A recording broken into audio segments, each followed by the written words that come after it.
bicara tentang kitab-kitab langit secara tartib berdasarkan urutan Al-Quranul Karim, itu dimulai daripada Suhuf Ibrahim, tentunya turun kepada Nabiullah Ibrahim alaihi salatu wassalam. Kemudian setelah itu Taurat turun kepada Nabiullah Musa alaihi salatu wassalam. Baru setelah Taurat, Zabur turun kepada Nabiullah Daud alaihi salatu wassalam, disusul dengan Injil yang turun kepada Isa bin Maryam, dan ditutup dengan Al-Quran sebagai akhir daripada kenabian Rasul kita Muhammad sallallahu alaihi wasallam.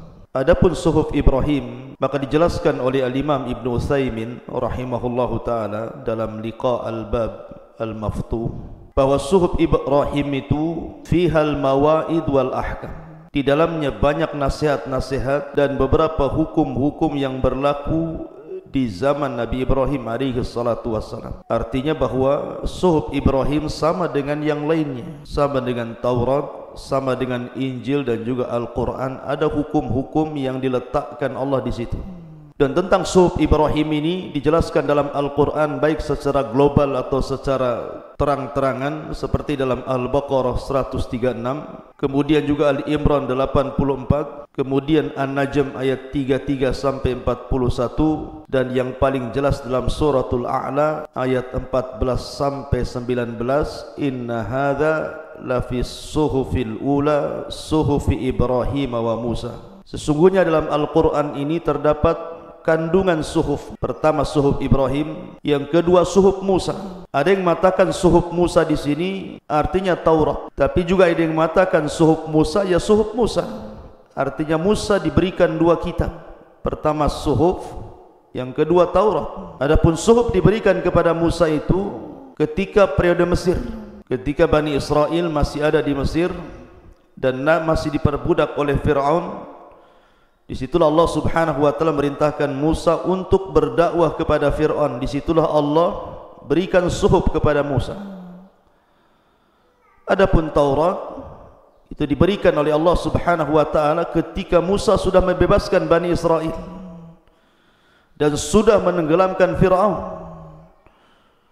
Makanya Allah subhanahu wa ta'ala berfirman tentang masalah ini, Inna anzalna taurata fihi huda wa nur yahkumu bihan nabiyyuna alladhina aslamu lilladhina hadu warrabbaniyuna wal akhbar bimastuhfidu min kitabillah wa kanu alaihi syuhada. Sungguh kami menurunkan kitab Taurat, di dalamnya ada petunjuk dan cahaya, yang dengan kitab itu para nabi yang berserah diri kepada Allah memberi putusan atas perkara orang-orang Yahudi. Demikian juga para ulama dan pendeta-pendeta mereka, sebab mereka diperintahkan memelihara kitab-kitab Allah dan mereka menjadi saksi terhadapnya. Dan Allah kuatkan dalam surah Al-Qasas, laqad atayna Musal kitaba min ba'di ma ahlaknal qurunal ula. Dan sungguh telah kami berikan kepada Musa Taurat setelah kami binasakan umat-umat terdahulu. Kalimat binasakan umat-umat terdahulu maksudnya membinasakan Fir'aun dan bala tentaranya. Artinya Taurat turun ketika Musa menyelamatkan Bani Israel dari kejaran Fir'aun ketika mereka berada di negeri linglung yang disebut dengan Ardutih. Ma'asyiral muslimin yang dimuliakan Allah subhanahu wa ta'ala, yang ingin kita bahas adalah Zabur, karena ma'ruf Taurat, Injil, Quran sering kita dengar. Lalu apa itu Zabur? Zabur sering disebutkan dalam Al-Quran seperti Allah subhanahu wa ta'ala mengatakan, wa kulla syai'in fa'aluhu fi zuburi. Ada kalimat zubur di sini. Maksud zubur di sini artinya maktub, ditulis. Artinya segala sesuatu yang mereka lakukan itu sudah ditulis dari catatan-catatan malaikat. Maka makna Zabur secara bahasa itu artinya Al-Kitabul Maktub, kitab yang ditulis itu disebut Zabur. Dan kalau secara bahasa berarti semua kitab itu Zabur, baik Injil, Taurat, Al-Quran, Suhuf Ibrahim, maka masuk dalam kalimat Zabur karena ditulis masalahnya.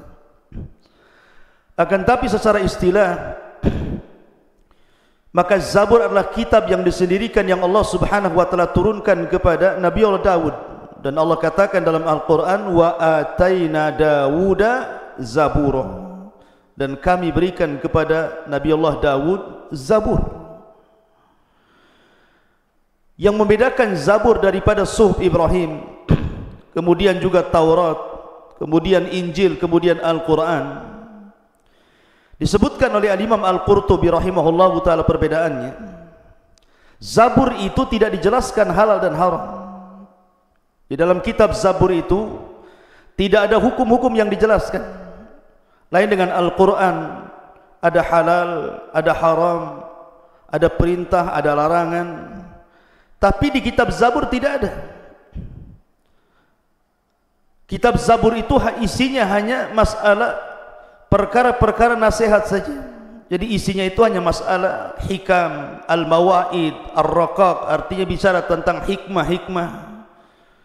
Kemudian juga nasihat-nasihat, kemudian hal-hal yang bisa melembutkan hati, yang bisa membuat mata menangis, dan begitu seterusnya. Tetapi tidak dijelaskan halal haram di situ. Tidak dijelaskan bab nikah, bab talak, bab macam-macam, tidak ada dalam kitab Zabur itu. Jadi murni kitab Zabur itu hanya isinya nasihat-nasihat saja, kata Imam Qurtubi rahimahullahu ta'ala. Dan kitab Zabur itu, kata para ulama, hanya terkandung mi'atu wa khamsina suratan, 150 surat saja. Kalau seandainya saya analogikan dengan Al-Quran, Anda baca surat dari surah Ghafir sampai surah Al-Ahqaf. Dalam Quran itu ada surah Ghafir sampai surah Al-Ahqaf. Di situ ada surah Zuhruf, di situ ada Asy-Syura, di situ ada Fussilat, di situ ada Jathiyah. Pokoknya kalau kita membaca dalam Al-Quran surah Ghafir sampai Al-Ahqaf itu tidak dijelaskan hukum-hukum di situ. Tidak ada hukum-hukum fikih, tidak. Semuanya hanya masalah kisah-kisah, kemudian nasihat-nasihat, kemudian hal-hal yang sifatnya melembutkan hati. Lah Zabur itu kurang lebih seperti itu. Jadi kalau dianalogikan di Al-Quran itu seperti kita membaca surah Ghafir sampai Al-Ahqaf. Begitulah keterangan para ulama. Itulah Zabur. Tidak ada halal, tidak ada haram. Karena Zabur itu bentuknya tarannum. Jadi semacam bait-bait syair yang dilagamkan, yang dilagukan. Makanya Nabi Allah Daud alaihi salatu wassalam setiap pagi dan petang selalu melanggamkan kitab Zabur ini.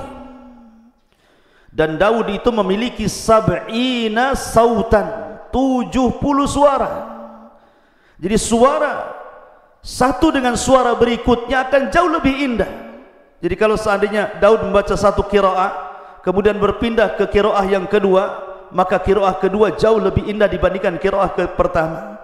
Kemudian naik lagi ke qiraah yang ketiga, maka qiraah yang ketiga jauh lebih indah dibandingkan qiraah yang kedua, dan begitu seterusnya.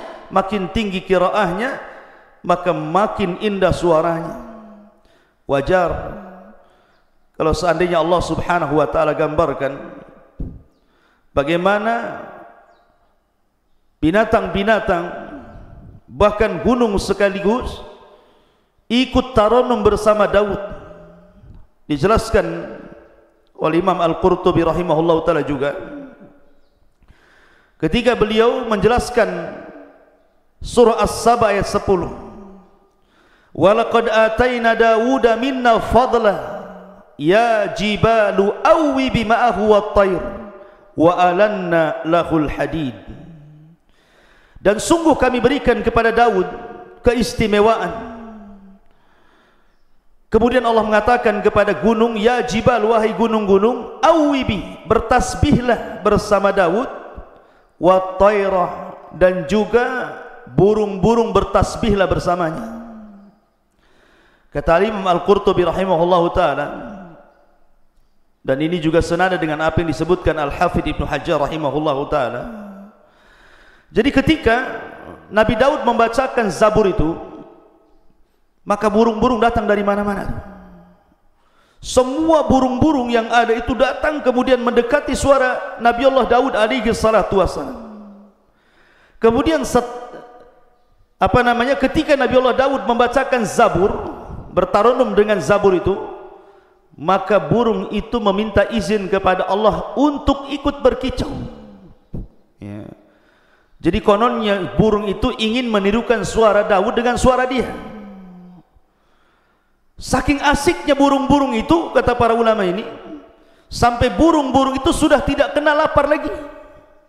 Sudah tidak kenal lapar lagi, lupa makan bahasa kitanya, sehingga sebagian burung itu ada yang mati tanpa terasa. Saking lezatnya mendengarkan suara Zabur dibacakan Daud, kemudian ikut berkicau, lupa makan, lapar karena banyaknya burung, ada yang mati. Saking khusyuknya gitu ya. Kalau kita burungnya yang pergi. Ma'asyiral muslimin yang dimuliakan Allah Azza wa Jalla. Lah ketika burung-burung itu kemudian mendengar suara Nabi Allah Daud bertarunum Zabur, lah gunung-gunung ini cemburu. Kemudian gunung-gunung minta izin kepada Allah Azza wa Jalla, ya Rabb, kalau seandainya burung-burung itu ikut berkicau melanggamkan lagamnya Zaburnya Daud, maka kami juga ingin juga seperti burung-burung itu. Akhirnya Allah Subhanahu wa taala berfirman, ya jibalu awwibi ma'ah, kalau engkau ingin tarannum bersama burung-burung kepada Zaburnya Daud, silakan bertasbihlah untukku dan bertarannumlah dengan Zaburnya Daud. Suara burung beda dengan suara gunung. Ketika gunung bersuara, ya tahulah seperti apa gunung bersuara, ya dagdug nggak karuan kan itu. Tetapi itulah suara gunung. Ingin ikut juga bertasbih, membacakan Zabur. Apa yang terjadi?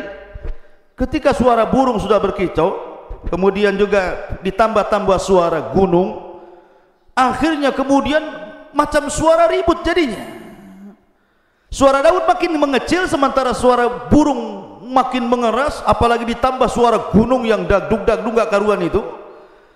Makin Nabi Daud alaihi salatu wassalam makin kecil suaranya, makin bising bahasa kitanya. Mengadulah Daud alaihi salatu wassalam kepada Allah Subhanahu wa taala dan mengatakan, ya Rabb, kalau seandainya burung-burung itu semuanya berkicau menirukan laguku, kemudian gunung-gunung juga ikut berkicau mengikuti laguku, bagaimana mungkin kau akan mendengar suaraku? Bagaimana mungkin kau akan mendengar suara Zaburku? Akhirnya kemudian Allah Subhanahu wa taala memerintahkan malaikat Jibril, kemudian membawa Nabi Daud alaihi salatu wassalam ke sebuah sumur yang sangat dalam sekali. Dimasukkan ke dalam sumur itu. Lah sumur ini tembus sampai ke dasar bumi. Setelah sampai di dasar bumi itulah, akhirnya kemudian malaikat Jibril mengambil satu batu. Kemudian batu itu dibelah, rupanya ada ulatnya, dan ulat itu sedang bertasbih kepada Allah Subhanahu wa taala. Kemudian diperdengarkan oleh Nabi Allah Daud, seolah-olah Jibril mengatakan, dekatkan telingamu kepada ulat ini. Akhirnya Daud pun mendengarkan telinganya ke dalam ulat itu. Tiba-tiba ulat itu terdengar bertasbih. Malaikat Jibril mengatakan, ya Daud, kalau ulat saja di dasar bumi, di dalam kedalaman berapa dari bumi ini bertasbih dan Allah mendengarnya, apalagi engkau membaca Zabur di atas bumi. Walaupun suara burung itu ikut berkicau, suara gunung itu juga ikut berkicau mengikuti lagammu Zabur, tetap Allah mendengar suaramu. Maka dari situ Daud sudah tidak mengkritik lagi soal suara burung dan suara gunung, dan dia tetap melanggamkan Zabur sampai Allah Subhanahu wa taala wafatkan. Dan Nabi sallallahu alaihi wasallam suatu malam pernah keluar. Kebiasaan para sahabat itu selalu membacakan Al-Quran di rumah-rumah mereka, sehingga suasana malam itu seperti suasana kita mendengar tawon. Banyak suara-suara Al-Quran keluar dari rumah-rumah kaum muslimin. Begitulah budayanya para sahabat. Jadi suatu malam Nabi SAW keluar ke ganggang kota Madinah. Tiba-tiba dia mendengar ada suara yang sangat indah dari sekian banyak rumah, dari rumah-rumah kota Madinah itu. Akhirnya Nabi SAW mendekati rumah itu. Rupanya rumah itu adalah rumahnya Abu Musa al-Ash'ari radhiyallahu anhu. Didengarkan suara Abu Musa al-Ash'ari oleh Rasul SAW sampai Rasul berdiri samping rumahnya. Tidak sadar saking indahnya suara Abi Musa, Nabi sampai berdiri mendekati waktu subuh. Kemudian selepas mendekati waktu subuh, Rasul bergegas kemudian sholat subuh. Setelah sholat subuh, dia panggil Abi Musa al-Ash'ari radhiyallahu anhu dan menceritakan peristiwa semalam, dan mengatakan, ya Aba Musa, semalam aku berada di samping rumahmu, dan aku mendengar suara indahmu. Kata Abi Musa radhiyallahu anhu, ya Rasulullah, la ra'aitani wa ana astami'u liqira'atika al-bariha. Kata dia, seandainya aku bisa melihatmu wahai Rasul, tentu aku akan lebih mengindahkan suaraku supaya didengar oleh dirimu. Itu baru suara standarku Rasul, belum yang indah lagi itu maksudnya. Kalau aku dengar kau mendengar semalam, aku akan perindah lagi suaraku. Maka Nabi SAW memuji Abu Musa al-Ash'ari dan mengatakan, laqad utita mizmaran min mazamiri ali Dawud. Wahai Abu Musa, sungguh Allah telah berikan anugerah kepadamu, suaramu Allah sejajarkan dengan suara Daud, saking indahnya. Mizmar itu bukan alat musik. Mizmar itu di sini maksudnya adalah suara tarannumnya Zabur saat dibaca Daud alaihi salatu wassalam. Dan tidak heran, Abi Musa itu kan dari kabilah Asy'ariyun masalahnya, dan kabilah Asy'ariyun itu kabilah dari Yaman, dan dikenal suaranya. Kabilah Asy'ariyun itu sangat dikenal di zaman Rasul dibandingkan kabilah-kabilah Arab yang lainnya. Sehingga kalau seandainya kabilah Asy'ariyun itu bergabung dalam sebuah pasukan, kemudian di malam hari mereka sedang beristirahat dari peperangan, maka Rasul paling hafal di mana orang-orang Asy'ariyun itu, barisan mana, tinggal di mana, sebelah mana, duduk di mana. Sampai Rasul mengatakan, wa inni la a'lamu aina maudi al-Asy'ariyina indal jaish. Dan aku sangat hafal di mana kabilah Asy'ariyun itu ketika berkumpul di tengah-tengah tentara. Kenapa? Karena kabilah Asy'ariyun itu terkenal suara Qur'annya indah. Jadi setiap malam mereka senantiasa tahajud membacakan tarannum Al-Qur'an, dan Rasul selalu mendengarnya. Mereka punya suara khas. Makanya wajar kalau Abi Musa al-Ash'ari diberikan utita mizmaran min mazamiri ali Dawud. Jadi Zabur adalah sebuah kitab tarannum, tidak ada hukum, tidak dijelaskan halal haram, dia hanya nasihat-nasihat, kemudian juga hanya perkara-perkara yang bisa melembutkan hati, hanya semacam syair, dan hanya 150 surat dalam Zabur, dan diberikan kepada Nabi Allah Daud alaihi salatu wassalam. Lalu kalau begitu Daud berhukum dengan hukum apa? Dan para ulama berhukum di zaman itu dengan hukum-hukum apa kalau dalam Zabur tidak ada halal haram? Maka tentunya kata para ulama berhukum dengan kitab Taurat sebelumnya. Karena Allah Subhanahu wa taala yang berfirman tentang masalah ini, Allah Subhanahu wa taala mengatakan di dalam Al-Qur'anul Karim tentang keutamaan Taurat, inna anzalna taurata fiha hudaw wa nurun yahkumu bihan nabiyyuna alladzina aslamu lilladzina hadu warrabaniyuna wal akhbar bimastufidu min kitabillahi wa kanu alaihi syuhada. Dan sungguh kami menurunkan Taurat, di dalamnya ada petunjuk dan cahaya, yang dengan kitab itu para nabi berserah diri kepada Allah. Para nabi maksudnya nabi setelah Nabi Musa alaihi salatu wassalam memberikan putusan atas perkara orang-orang Yahudi, demikian juga para ulama dan pendeta-pendeta mereka, sebab mereka diperintahkan memelihara kitab-kitab Allah dan mereka menjadi saksi terhadapnya. Ini diantara keterangan tentang masalah Zabur, wallahu a'lam. Tapi yang jelas bahwa kitab Zabur diturunkan kepada Nabi Daud untuk dijadikan langgam yang dibacakan kepada Bani Israel, isinya nasihat-nasihat, kemudian juga beberapa hal-hal yang sifatnya kebijaksanaan dan melembutkan hati, dan dengan itulah Nabi Allah Daud alaihi salatu wassalam memberikan nasihat kepada Bani Israel.